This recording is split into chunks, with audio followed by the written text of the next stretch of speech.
Welcome to Your Gov Non-Part, Political Science and Government for Everyone. And in this installment, we'd like to talk about the quorum, because decisions are made by those who show up. A quorum's a term you may have heard and wondered what it meant or what consisted of a quorum.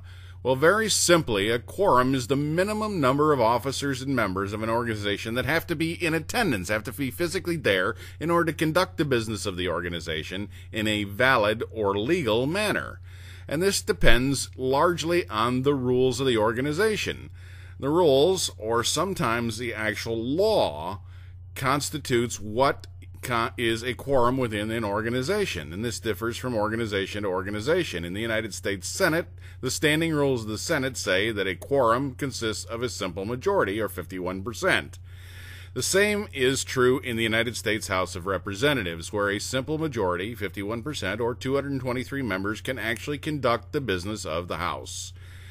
It does not require a full House. However, the Supreme Court is not dictated by a simple majority. There are 9 justices, 8 associate justices, and a chief justice, but under the United States Code, passed by the Congress, a quorum consists of 6 members.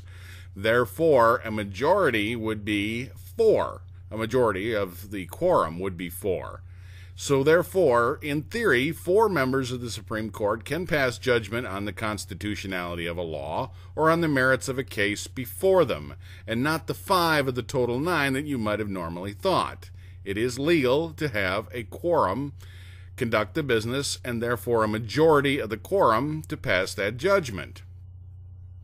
Can a slim majority of a slim majority really conduct the business of an organization? Well, sometimes yes and sometimes no. And again, as we said, it all comes down to the rules. But those rules also vary from situation to situation depending on the issue at hand. For example, in the United States Senate, if the rules are just for the rules of the Senate, it only requires a 2/3 majority. In other words, of those in attendance.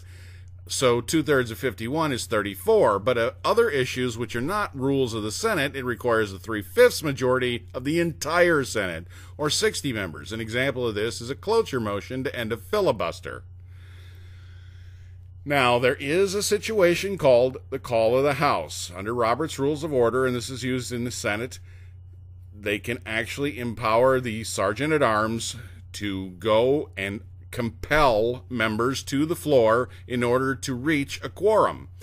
And they can actually arrest them and physically bring them to the floor. This doesn't happen very often, and the only time actually in my lifetime that it's happened was in 1988, when Senator Bob Packwood of Oregon actually was arrested and carried by 3 members of the Senate police feet first into the floor of the Senate in order to reach a quorum. And yes, the Senate really does have their own police.